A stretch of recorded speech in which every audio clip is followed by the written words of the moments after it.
I couldn't get Jenny to remember what I preached on last Sunday morning. She kept saying, I just don't remember. Then I asked her if I had worn this sweater last week. Finally, she got the hint that I was teasing her.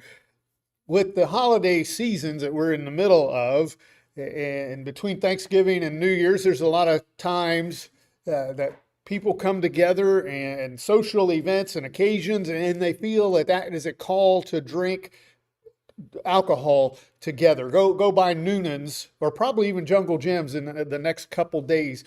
Noonan's will probably have a police officer standing out, directing traffic in and out right around New Year's Eve because people will be stocking up for their parties. And this is a lesson that I've been thinking about over the past 3 or 4 weeks. And then Carl and I talked about it because we were going to go out and have drinks together after worship. No, I'm teasing. We were talking about it after one of our worship services and saying how pleasurable it looks and how appealing it is. When we see the way that it's shown, it's marketed very well. It's drinking alcohol, it's never marketed from inside an AA meeting or inside of a detox facility where someone is going through withdrawals after being addicted to it. It's never shown from inside there. What is it? It's people like in that photo. They're laughing and having a good time and socializing together, maybe cooling off after a hard day's work or warming up around a fire together after being out in the cold doing something fun like skiing or something that active people would do. We don't have to warm up because we sit on the couch all the time, but it's always shown in a positive light, enjoying it, complimenting a wonderful meal that we've had. So whatever the situation, according to the world, the appropriate drink will make it better. And many people that I know, that I'm close with through work and friends, think nothing about drinking. And none of these people are what I would, well, some of them might be, but they're not alcoholics. Their life is functioning. The drink has not become a problem for them. And many of them collect bourbon. Oh, that's a hobby. And we went out to dinner the other night and the list of alcohol was on the table. $400 and some was the most expensive shot of alcohol that they had. A shot, 1.5 ounces. $425. Who would pay that? But that's the way that the importance that the world places on drinking alcohol. And sadly, I think probably this, along with the necessity of baptism, are probably the two top reasons why people do not want to become Christians. You mean I'm going to have to give up drinking? Are you telling me that I can't have a drink? Any drink whatsoever? If that's the case, then I just don't want to be a part of it. I don't want anything to do with it. And if you look at some people's photos on social media, their relationships, many of their relationships are held together by nothing but the common thread of drinking. That's it. They don't have any friendship aside from that, if it doesn't involve getting together for drinks. And this study is going to be very similar to that of the one that we did a couple months ago on gambling. So first off, please don't get up and leave before the lesson's over, because we're going to say some things that might not sit right as we start laying this out. And don't schedule a business meeting before the end of the lesson either. Talk about the preacher issue, because we're going to go through some things that the world says and even some scriptures that they have to support that.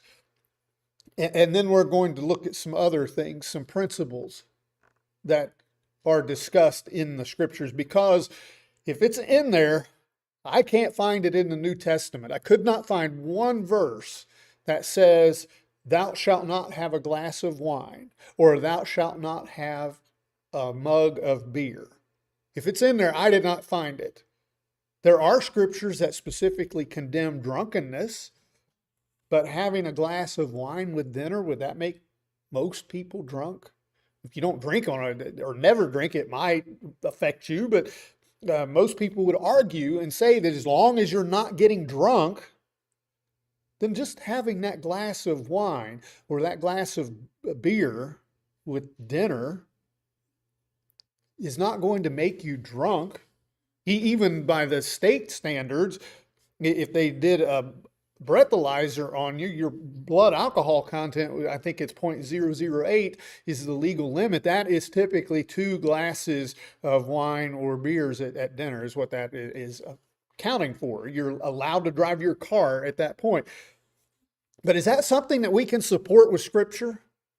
That having any alcohol is okay? As we looked at gambling, there is not a direct command against gambling. We don't read, we can't find a thou shalt not gamble or thou shalt not buy a lottery ticket or a raffle ticket or a scratch off, whatever people spend their money on and risk for that slim chance of a reward. It's the newest lotto, state lotto, I heard last night or this morning, $1.5 billion. And they said, but your odds of winning are 1 in, I don't know, it's 200 million or something like that. I said, but that's saying there's a chance. That there's a chance, isn't there, that I'm going to win. But when we look at the Scriptures, gambling is sinful because of all of the principles that it violates. There are some direct commands in the Bible. Thou shalt not commit adultery. Thou shalt not steal. Paul said, let him that stole steal no more. And sometimes we get to thinking, oh, just wouldn't it be so much easier if the Bible was just a list of direct commands of what we should and shouldn't do? Then we would know absolutely, there would be in our mind no gray area on anything because we would know exactly what is right and what is wrong. But that's not the truth, is it? Because let's talk to someone about stealing. Let's say, and the Bible clearly, in both Old and New Testament, talks about stealing being wrong. But what does people say in our society? Well, if they're really hungry and they need it, or if it's not that big of an amount, it doesn't really matter, does it? They're trying to justify stealing. Even though that it's something that is in black and white in the Scriptures that tells us it's wrong to do. Well, if it's not that much money, does it really matter? Yeah, stealing. Doesn't matter if it's a penny or if it's $1 million. If it doesn't belong to us and we take it, it's stealing.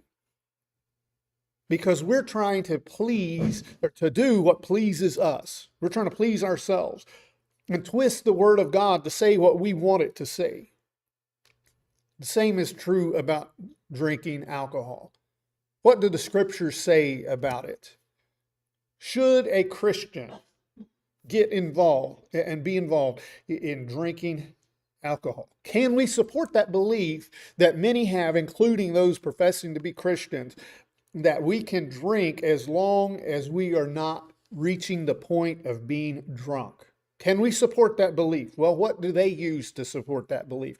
And I've been watching several videos on that. Jenny said, why are you looking at this lesson right now? And I said, well, it's an appropriate time because of the holidays. And I've been seeing some of these podcasts and stuff on this, and people are trying to say this, including one of the Bible apps that I use, support this, that a Christian can drink as long as we don't get drunk. So let's look at some of the arguments that are used to support that. Well, Jesus turned water into wine. They will point to that. Now, we're not going to get into this lesson because we don't need to.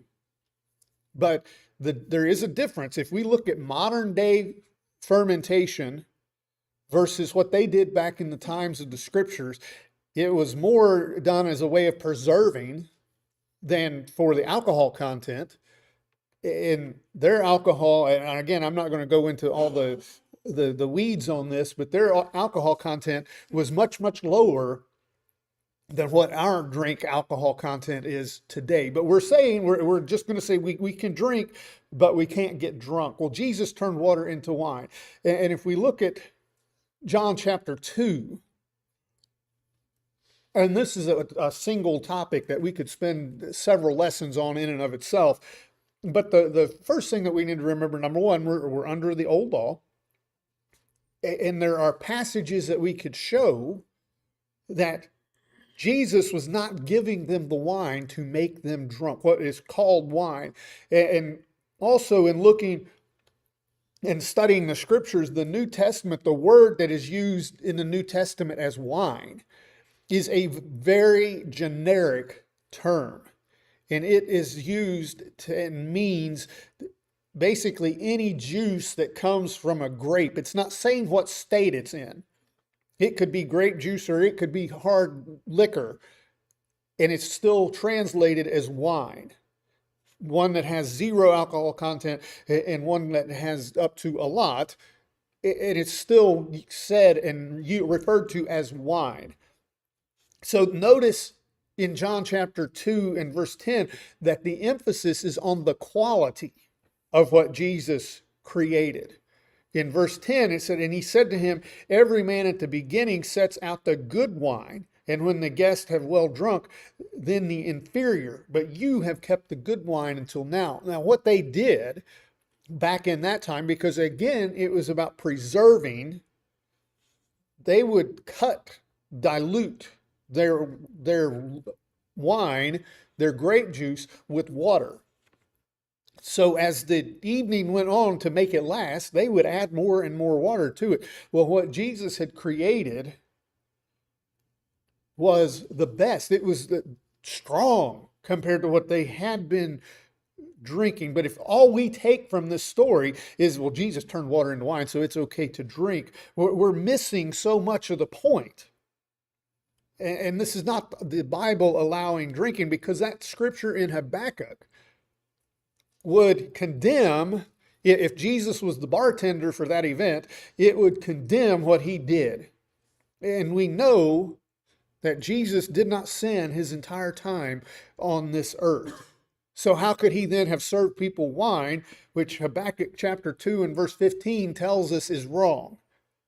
It says, "Woe to him who gives drink to his neighbor, pressing him to your bottle, even to make him drunk, that you may look on his nakedness." So if Jesus is giving intoxicating wine, when he turned the water into wine as we think of it, then he is sinning. So this example to support drinking would be shaky at best.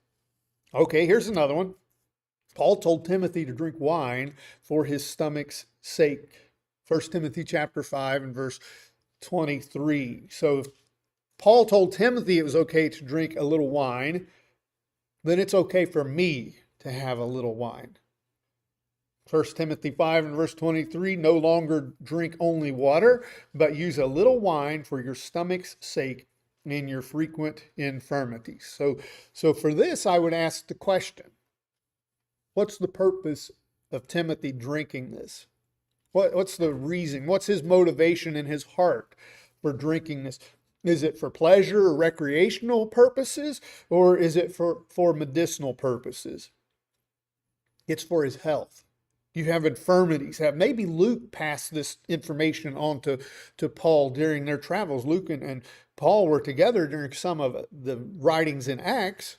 Maybe Luke said that to him. Hey, because he was a physician, maybe he said, tell him that this will help him. Alcohol was and still has some ingredients today that are used for medicinal purposes. Think of cough syrup, cough suppressants. Many of them today have some form of alcohol in them. No one is taking them or drinking them for the purpose, or they shouldn't be. They may try. No one's using that for the purpose of getting drunk. With all the other medicines and ingredients that are in them, we're going to do far more damage to us than getting intoxicated if we drink enough to make ourselves drunk with them. It is for medicine use. We're taking it to help us physically. There are all kinds of ingredients in medicine that we take today that could cause other problems if we abuse it. What does every package of medicine, from the over-the-counter Advil and Tylenol to the heavy-duty narcotics that some people have to take for pain and other problems, what does it say on it? Use as directed. Now, I could take any of those and abuse them. That doesn't mean that it's wrong for a Christian to use something like that for medicinal purposes. My grandfather made some homemade cough syrup, and there was a part of it that was alcohol. I'll tell you, it'd fix your cough. There was something in the bottle that he made it in that had hair growing on it at the very bottom of it. I don't think you'd want to take that out and drink it for recreation, but if you took a little bitty teaspoon of it for your cough was gone. It would fix it.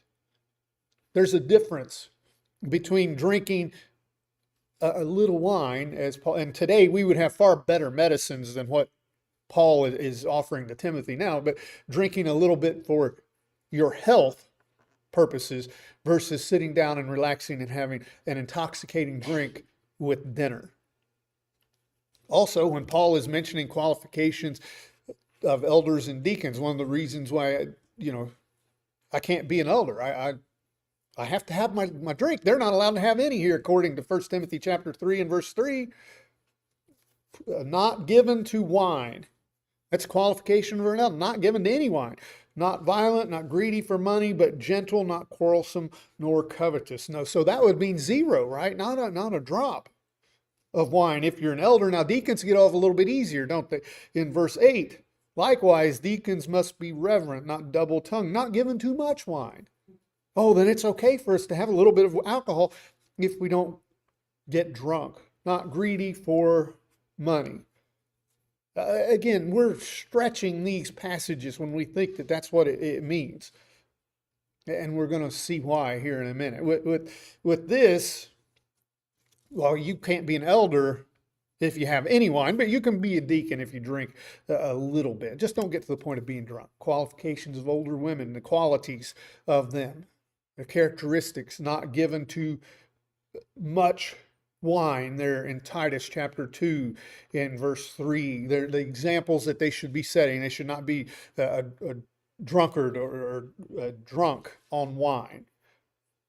And setting the examples for older men. We're going to look at verse 2 here in just a minute. So these passages of scriptures, many will turn to these passages of scriptures, minus the Habakkuk one, and they'll say, okay, drinking's fine, as long as you don't reach the point of being drunk. And again, I'm not going to get into the fermentation process and the alcohol process from then versus now, because one subject that would come up if we're truly studying this is, I don't know what their content of alcohol was, but it was enough to make them drunk.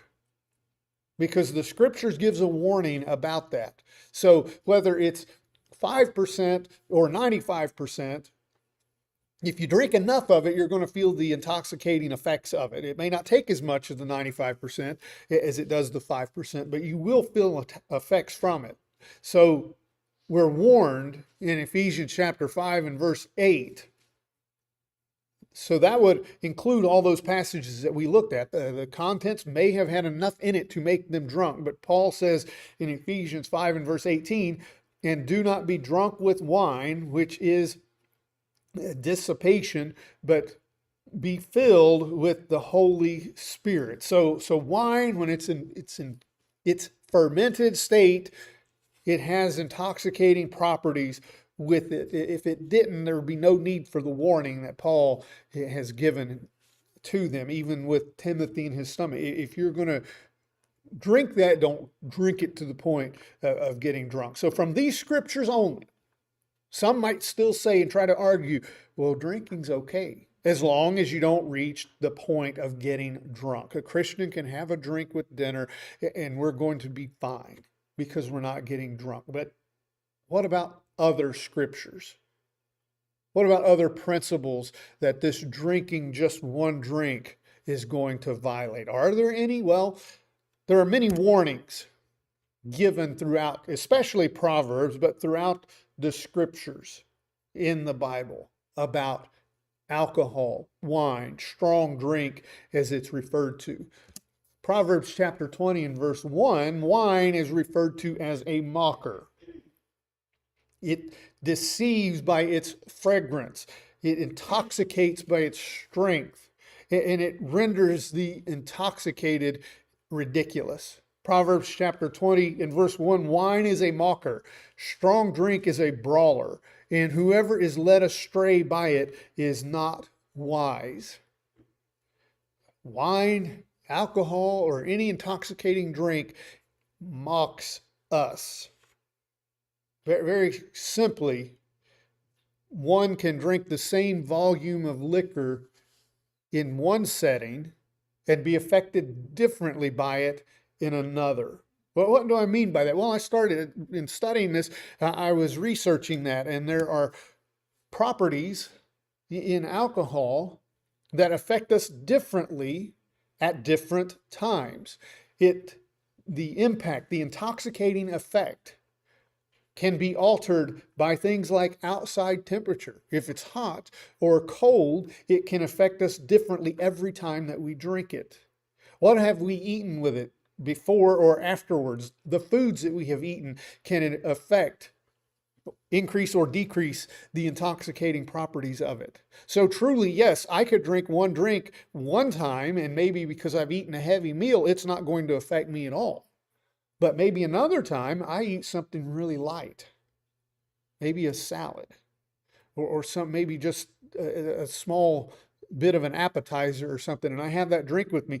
That drink is going to affect me greater because of that. How about altitude? Did we ever think about that? Things like altitude can affect that. A beer in Colorado would probably affect us differently than a beer in Cincinnati because of the intoxicating properties that are in it. Our hydration levels.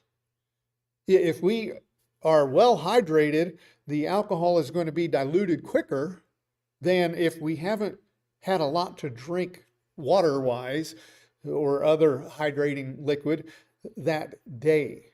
How about medications that we take? Did you ever read on the labels of the medication? It'll give you a warning. Don't take this with alcohol. Don't drink alcohol while you're taking it. Why? Because it intensifies the intoxicating properties in that.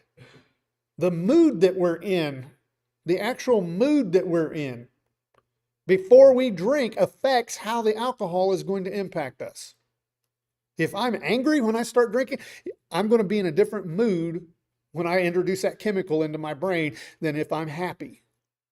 All of this is with the same amount, the same volume of liquid. If I'm tired or if I'm not tired, just to name a few, and you can research this, get on Google and trust ChatGPT or something. It'll tell you how the same amount of alcohol, and some of these were from some medical websites, but it'll tell you how the same amount of alcohol can affect us differently. Well, don't you think that's how wine is a mocker? I'm going to only have one. I'm going to exercise the self-control that a Christian should have, and I'm only going to have one drink so I don't get drunk. But that one drink can affect me differently every single time I drink it.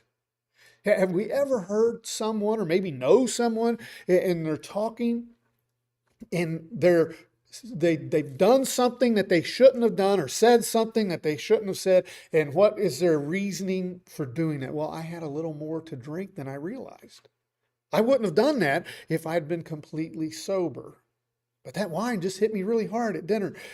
If you've been on social media at all over the last 6 months, you've seen the face of the man and woman that were caught on the kissing cam at the Coldplay concert. I mean, you could tell immediately that they were not supposed to be together when that camera hit on them. And just this past week, she came out and she said, now, I think she's lying, but she said the reason she did that, she had a couple high noons before the concert. I'm assuming that's some kind of an alcoholic drink. It lowered her inhibitions. So she and her boss were snuggled up while they were singing their favorite love song together. I wouldn't have done that if I hadn't had those high noons. And it just this morning, I think when I saw it, there's a mess going on at Ohio University. And guess what they're blaming part of that on? The coach was involved in drinking. It was mocking him. Now, whether we believe these excuses or not, these people are saying this is probably something that I wouldn't have done had I not been drinking. Again, Proverbs tells us that alcohol brings sorrow to our life. Oh, how true that is. The wise man spends a lot of time in Proverbs talking about how strong drink can affect us and how it makes us the fool. Proverbs chapter 23 and beginning in verse 29, he says, woe, or who has woe? Who has sorrow? Who has contentions? Who has complaints? Who has wounds without cause? Who has redness of eyes? Those who linger long at the wine, those who go in search of mixed wine. Do not look on the cup, do not look on the wine when it is red, when it sparkles in the cup, when it swirls around smoothly.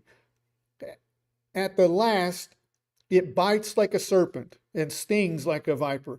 Your eyes will see strange things. Your heart will utter perverse things. Yes, you will be like one who lies down in the midst of the sea, or like one who lies at the top of the mast, saying, they have struck me, but I was not hurt. They have beaten me, but I did not feel it. When shall I awake that I may seek another drink? Who has all these problems in their life? Look at the sorrow and troubles that drinking has brought into people's life. And his answer is, don't even look at it. Don't look on that enticing cup. Don't look at how smooth it looks when it swirls around the glass. Oh, look at the advertising that is done for alcohol, for beer and wine and whiskey and those drinks. Oh, it hits that cube of ice in there and it looks so appealing. Don't look at it because it's going to bite you like a snake. Don't fall for the way it looks. That bead of sweat rolling down the mug of beer after a hot day's work. Oh, how good that looks. Don't even look at it because it's going to bring sorrow. So when we talked about gambling, when we looked at our lesson on gambling, again, none of these passages necessarily said thou shalt not drink. It again has warned on drunkenness and it has warned on how it mocks us.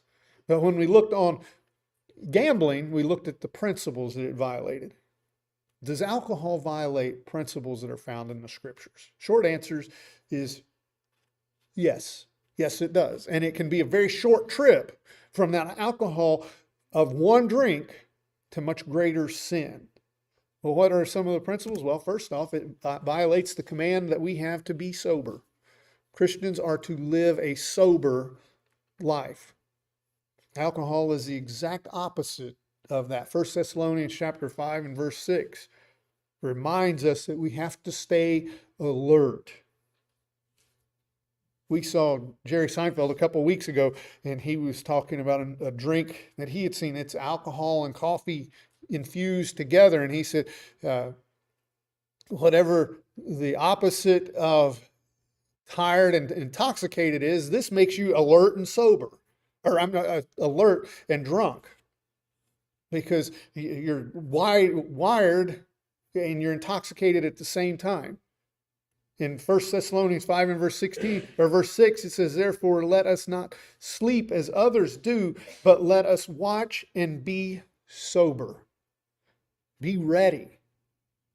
Be on guard. How can we watch when we are asleep?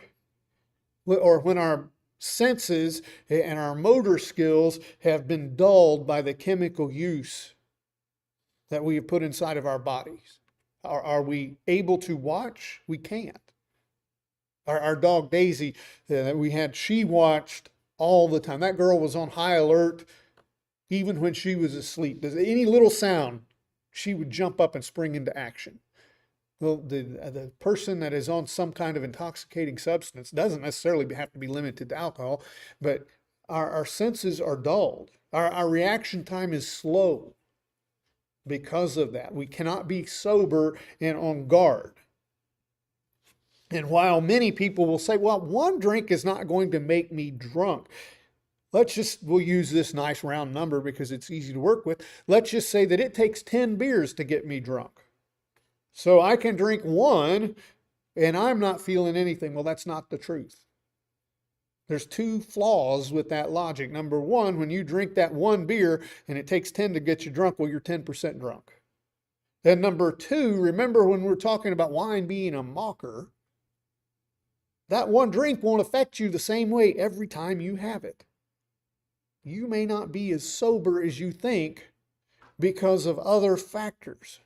This summer, I worked the most concerts at River's Edge, the amphitheater in town. And I get to sit right up in front of the stage and the crowd is behind me and there's a fence in between us. So sometimes during the breaks, I'll talk to some of the people that are back there if I know who they are. There was one concert this summer. It was hot. I mean, it was so hot. Uh, the guy that was in behind me passed out during the show. They stopped the show, had to bring in the ambulance uh, to help him. I mean, it had to be 110 degrees that night. Uh, so after the concert, they brought him a chair. He got up. And, after the concert, I asked if they were okay, and he said, yes. I was so hot after I got off work, all I had was a beer. He passed out because of the alcohol in his system. If you've ever worked outside long enough, you know that you don't go out without one having something in your stomach, and two, you don't put that alcohol in there because it's going to intensify the effect of it. He probably had drank that many times, but not in the heat like that. It was brutally hot and not without food. He was not sober, was he? Now, he wasn't doing anything that would make me think that he was intoxicated while he was behind me. He wasn't making a scene, wasn't causing a problem. But he passed out because he hadn't eaten. Probably that same amount that he had drank many times before, he'd been fine. But that night, it affected him differently. We're instructed, again, that older men to be sober. We're setting the example, Titus chapter 2 and verse 2. That we're setting the example. We're the leaders of those who are young. Titus chapter 2 and verse 2, that the older men be sober, reverent, temperate, sound in faith, in love, and in patience. Again, we're to be completely sober, not just a percentage of sober, but fully sober. Why is that? Because we're always on guard. We're always worried about the devil. We spent some time talking about sin and its enslaving powers this morning in our Bible study. We're to be sober because the devil is always trying to get us. He is outside that door waiting on us to open it for him. 1 Peter chapter 5 and verse 8 warns us of this. We looked at a passage in Genesis, I believe, this morning. But 1 Peter chapter 5 and verse 8, be sober, be vigilant, because your adversary, the devil, is walking around like a roaring lion, seeking whom he may devour.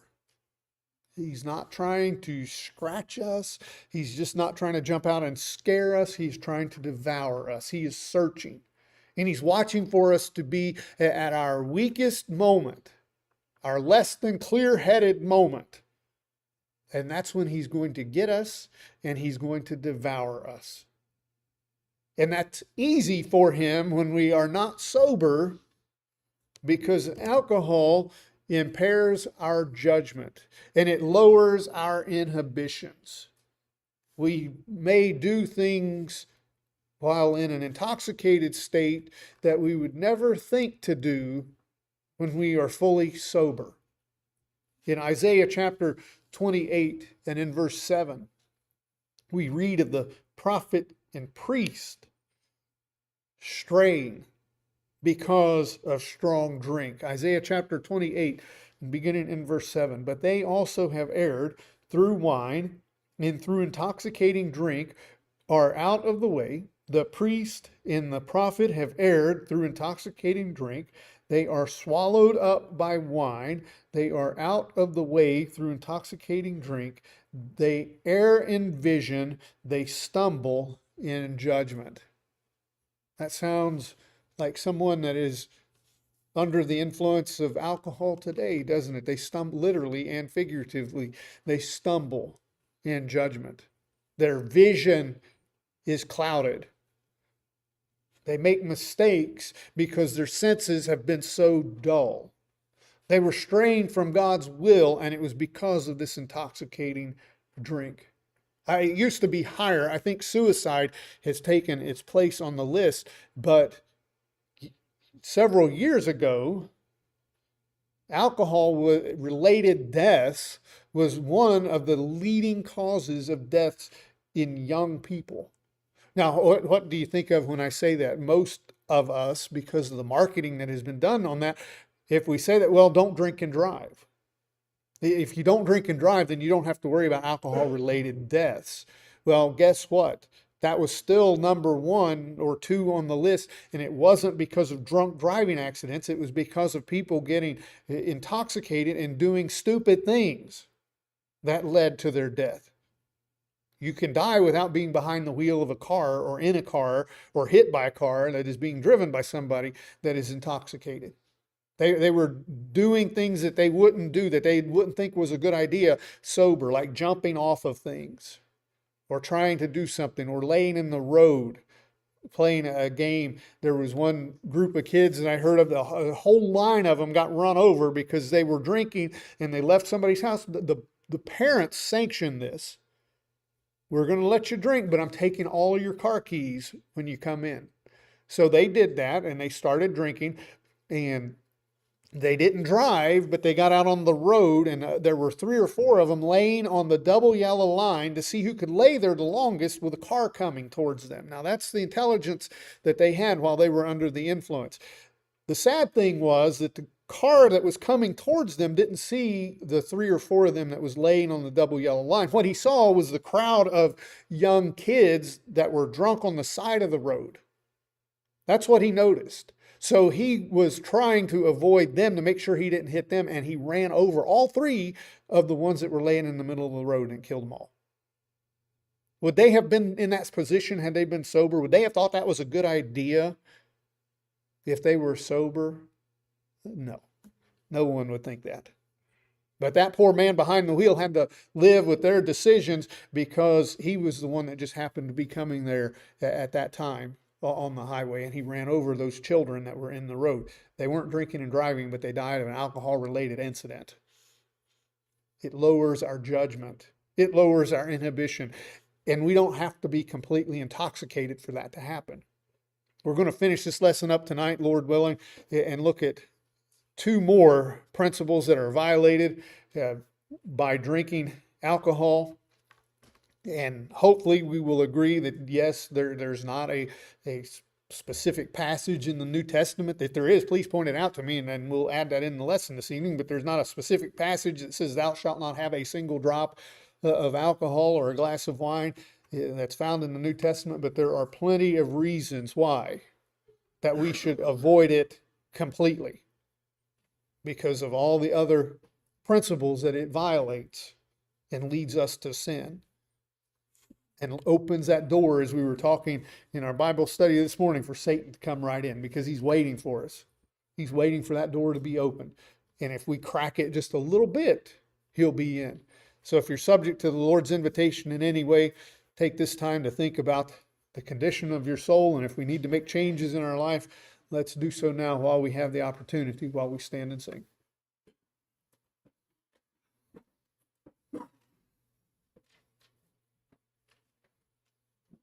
Would you